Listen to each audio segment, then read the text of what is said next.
하나님의 말씀 예레미야 36장 말씀입니다. 36장 1절에서 4절까지 말씀입니다. 한 절씩 교독하여서 읽겠습니다.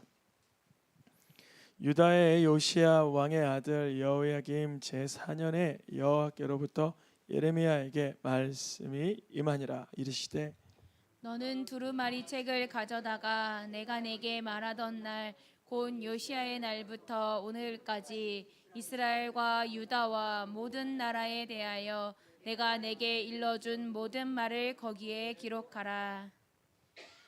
유다 가문이 내가 그들에게 내리려 한 모든 재난을 듣고 각기 악한 길에서 돌이키리니 그리하면 내가 그 악과 죄를 용서하리라 하시니라. 이에 예레미야가 네리야의 아들 바룩을 부르매 바룩이 예레미야가 불러주는 대로 여호와께서 그에게 이르신 모든 말씀을 두루마리 책에 기록하니라. 아멘. 오늘은 4절 말씀에 등장한 바룩 이야기를 하려고 합니다. 제목이 바룩 이야기입니다.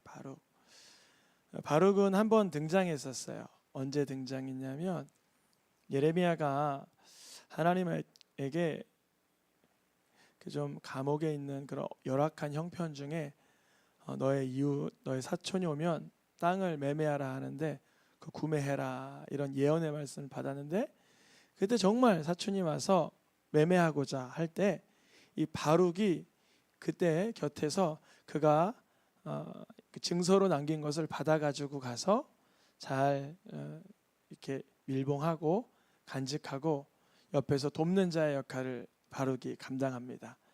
그 바룩 예레미야의 동역자이며 종이라고도 할 수 있고 그것도 바룩은 하나님의 말씀을 오늘 본문에 등장하는 것처럼 증거하고 읽어내는 역할을 감당합니다. 오늘 바룩 이야기를 하려고 합니다. 예레미야는 지금 우리가 36장 왔는데요. 지난주 불쌍한 시드기야 얘기를 한번 했는데 다시 시대를 거슬러 올라가 여호야김이 등장했어요. 잘 우리는 모를 수도 있지만 여호야김 시대는 시드기야 시대보다 훨씬 10수년 이전 시대입니다. 예레미야 성경책이 앞으로 진행되는 것 같지만 주님은 이 성경 기록 방식을 시대 순서대로 이렇게 나열하지 않고 특별한 사건을 이미 지나간 사건을 중간에 한번 배치시키고 나중에 올 사건을 먼저 배치시키고 뭐 이런 방식도 사용합니다. 이유는 뭐냐면 시대는 계속 암담해지고 암울해지고 있지만 중간중간 과거에서라도 있었던 하나님의 소망의 메시지를 중간에 한번 배치시키고 그렇게 하면서 사람들이 그때 예언의 말씀이 있었구나, 소망의 말씀이 있었구나, 이거를 되새길 수 있도록 하시는 겁니다. 그 오늘 본문에 보니까 2절 말씀에 이스라엘과 유다와 그다음 모든 나라에 대하여 이렇게 기록되어 있죠. 예레미야서 45장 이후에 가면 이제 10장 지나가면 남은 장수가 한 8장 정도 남는데 거기에는 모든 나라에 관한 이야기가 적혀 있어요. 뭐 이집트, 모압, 암몬 이런 이스라엘을 제외한 주변국들의 이야기도 하나님께서 기록해 놓으세요. 예를 들어 이런 기억이에요. 너희들 이스라엘이 지금 바벨론으로 인해서 곤란함 당하고 있잖아. 그런데 너 암몬인가 그랬을 거야 아마. 좋아하고 있었지. 그것에 대해서 정말 잘됐다, 고소하다 이런 마음 가지고 있었지. 너의 이름이 삭제될 거야 그러는 거예요. 하나님은 이스라엘을 조롱하거나 핀잔하는 걸 안 기뻐하십니다. 우리 서로 그리스도인들 사이에서도 서로의 연약함을 볼 때 무엇 해야 되겠어요? 중보해야 되겠죠. 아멘입니까? 그럴 줄 알았어. 그렇지. 이렇게 하는 것이 아니라 하나님은 이스라엘을 기점으로 그 주변의 국들도 회개하기를 같이 말씀하고 계세요. 오늘 바룩 이야기를 하려고 하는데요. 바룩은 예레미야가 하나멜을 땅, 사촌의 땅을 살 때 곁에 있었다 그랬죠.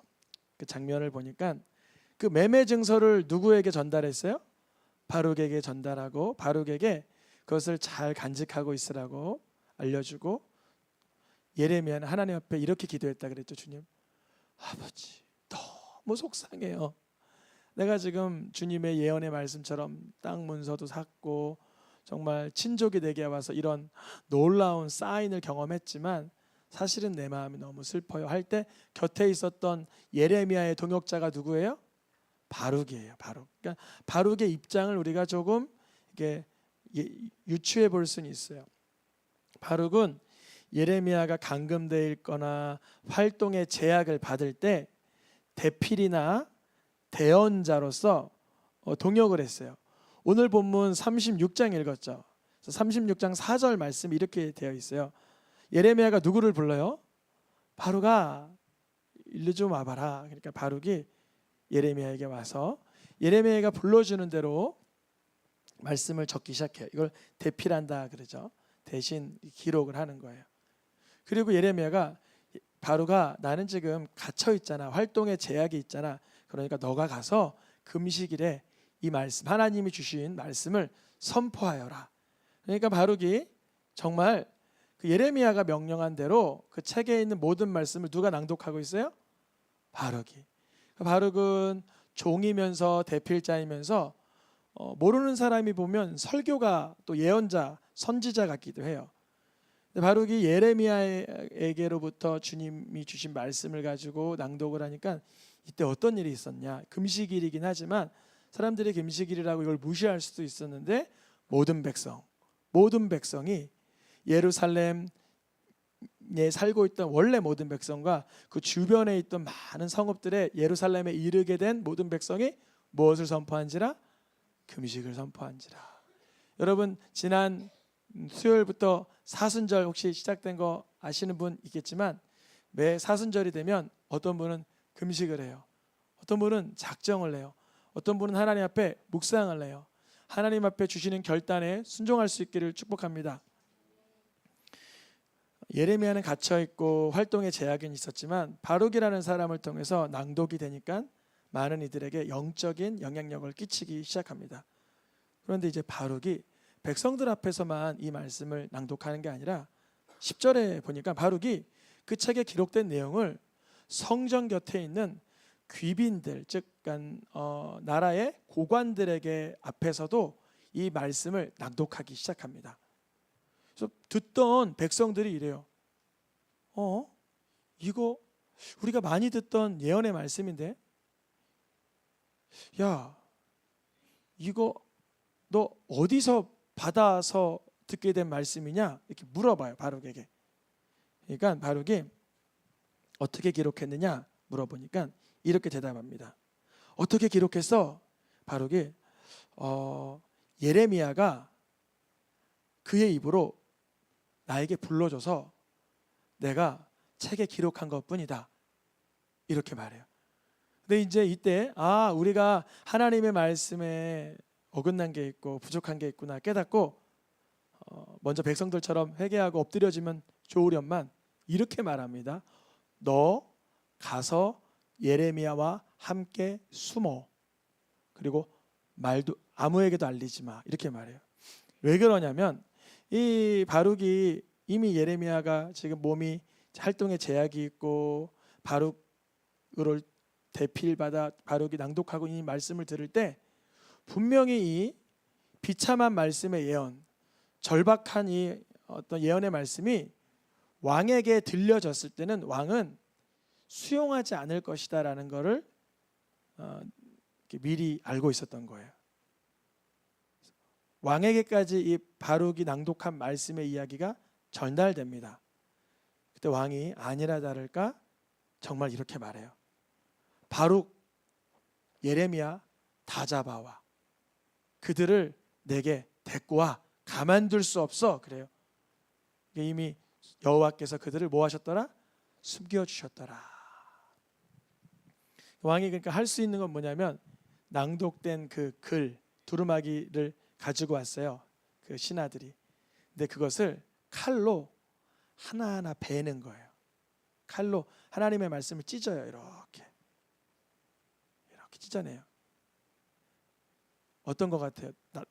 못됐죠. 하나님의 말씀을 찢어요. 그리고 나서 뭐예요? 태워요. 이게 약간의 이게 미신적인 의식이 있는 거예요. 그러니까 하나님의 말씀이라 해도 찢고 태우면 눈앞에 안 보이니까 그 위력이 사라질 거야라고 그런 미신적인 행위를 하는 거죠.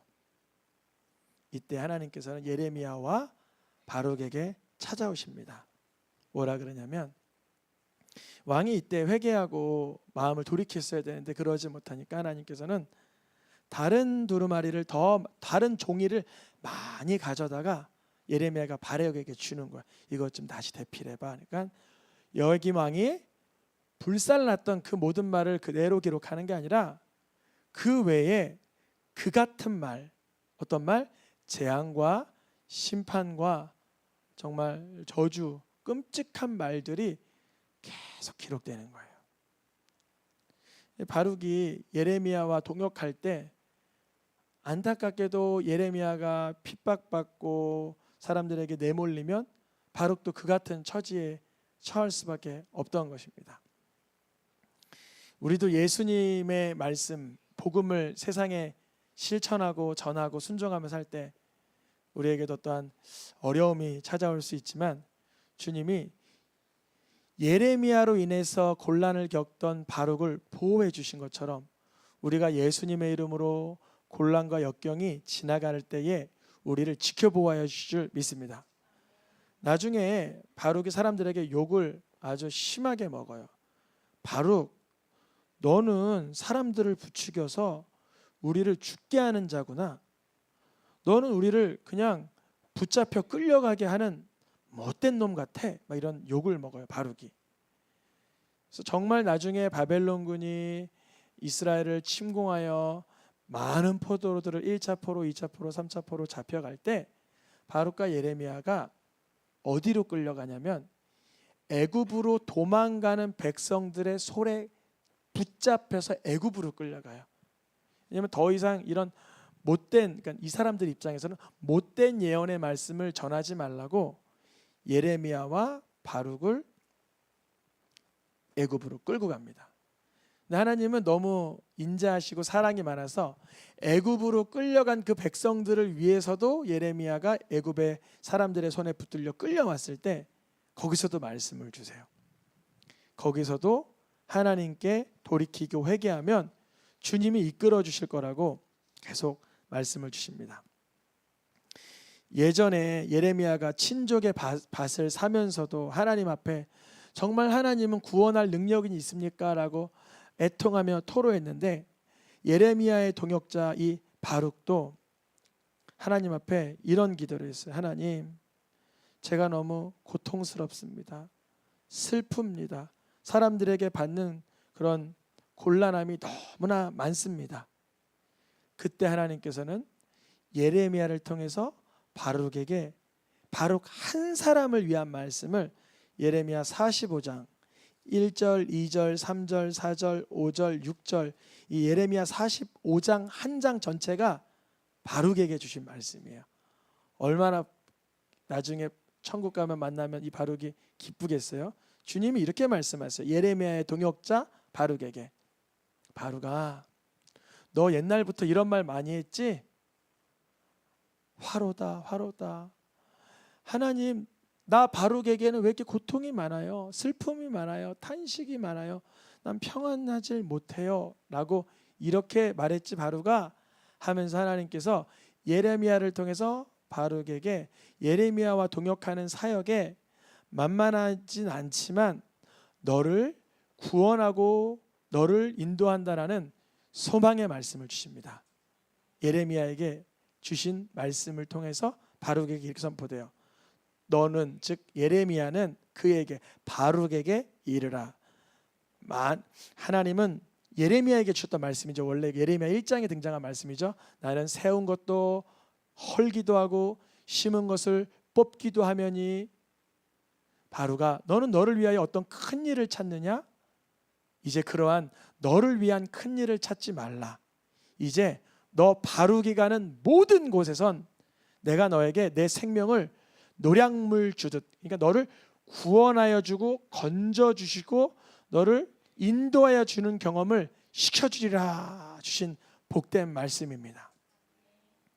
바룩 이야기. 바룩은 예레미야와 동역했기 때문에 그와 같은 비슷한 고난이 그에게 찾아왔어요. 예레미야가 받을 법한 고난.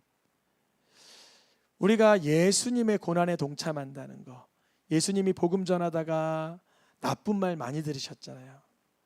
곤란한 일 여러 번 당하셨잖아요. 그러나 우리도 바룩이 예레미야와 동역했던 것처럼 예수님과 동행하면 때로는 곤란하고 어려울 수도 있지만 주님이 이 고백, 너가 가는 모든 곳에서 내가 너의 생명을 노량물 주듯이 구원하리라 말씀하여 주실 줄 믿습니다. 예레미야와 동역하다가 구원받은 사람은 이 바룩뿐 아니에요. 이전에 예레미야가 그 구덩이에 떨어졌을 때 구스인 이름이 에벤멜렉이라는 신하가 있었어요. 이 신하가, 에벤멜렉이라는 신하가 예레미야가 그 고통을 곤란함을 당했을 때, 그 구덩이에 빠졌을 때 왕에게 담대히 나아가 이럽니다. 왕이시여, 저 사람들이 저 예레미야 선지자에게 행한 모든 일들은 악한 것입니다 하면서 예레미야를 옹호해 줍니다.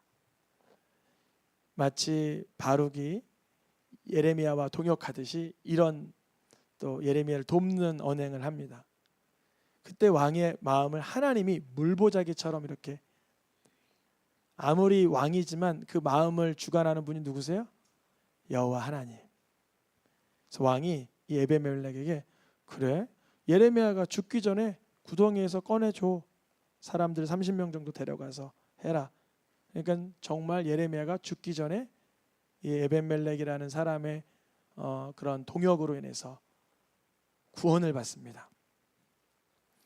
나중에 이 에벤멜렉이 하나님의 구원을 경험합니다. 어떤 구원을 경험하냐면, 에벤멜렉이 위경에 처할 때 그렇게 이런 말씀, 내가 그날에 너가 누구냐면 에벤멜렉을 구원하리니 너는 두려워하는 사람들의 손에 넘겨지지 않고 반드시 노량물처럼 너의 목숨을 획득하게 될 것이다. 이는 너가 누구를 믿었음이라? 하나님을 믿었음이라. 그의 하나님 믿음의 징표는 뭐였어요? 예레미야를 동역하여 주는 것이었습니다. 우리가 오늘 바룩 이야기를 들었어요. 바룩 이야기를 들었으면서 또 에벤멜렉 이야기를 살짝 곁들여 들었어요. 에벤멜렉이나 바룩이나 예레미야와 동역하던 자들은 그런 곤란함이 만만치는 않았어요. 그러나 그때마다 하나님은 에벤멜렉이든 바룩이든 약속하여 주시는 것이 있으니 그날에 너를 구원할 것이다. 오늘 우리에게 이거를 대입하면 이거예요. 우리가 예수 그리스도의 사역에 동역하면, 아멘, 우리를 구원하여 주실 줄 믿습니다. 이번에 2박 3일 동안 부부 학교를 세미나를 다녀오면서 많은 사역자들과 만났을 거잖아요. 그때 계속 이 말씀을 마음에 기억하고 선언했어요. 예수 그리스도를 전하기 위해서 사역하면 주님이 하신다. 개척을 한 지 한 달 안 된 분을 만나기도 하고, 개척을 하려고 준비하는 분들도 만나기도 하고, 나름 저는 제가 소속된 그 모든 그 교과 과정 속에서 집중은 했지만 교제 시간에 늘 누구? 예수 그리스도를 선언해 주는 거예요. 그들의 얼굴에 꽃이 피는 걸 발견해요. 이들이 많은 것에 궁금해했고 두려워했고 힘들어했는데, 우리 새생명교회가 오로지 누구만 전해? 예수 그리스도만 전합니다. 바룩과 에벤멜렉이 예레미야와 동역할 때 하나님이 그를 건져주시고 역사하신 것처럼 우리 새생명교회는 예레미야는 사실 누구의 예표예요? 예수 그리스도의 예표입니다. 눈물 흘리는 하나님의 종, 끝까지 백성들을 위하여 고난을 맞이 아니하는 종, 그의 삶은 메시아 예수님의 예표였던 것입니다. 우리의 삶 속에 예수님과 동역하다가 맞이하게 되는 어떠한 역경 속에도 예수님은 미리 아셨습니다. 뭐라고 말씀하셨냐면 내가 너희를 보냄은 양을 이리 가운데로 보내는 것 같도다. 이미 우리가 뜯기기도 하고 할퀴임받기도 할 걸 주님이 아셨어요. 그러나 나는 양떼를 위하여 목숨을 버리노라. 삭구는 이리가 오는 것을 보면 피하나 선한 목자는 우리 양떼가 이리 가운데 들어가는 것 같지만 우리가 죽어요. 예수님이 이미 다 감당하셨어요. 예수님이 다 감당하신 줄 믿습니다. 찬양하며 기도하겠습니다.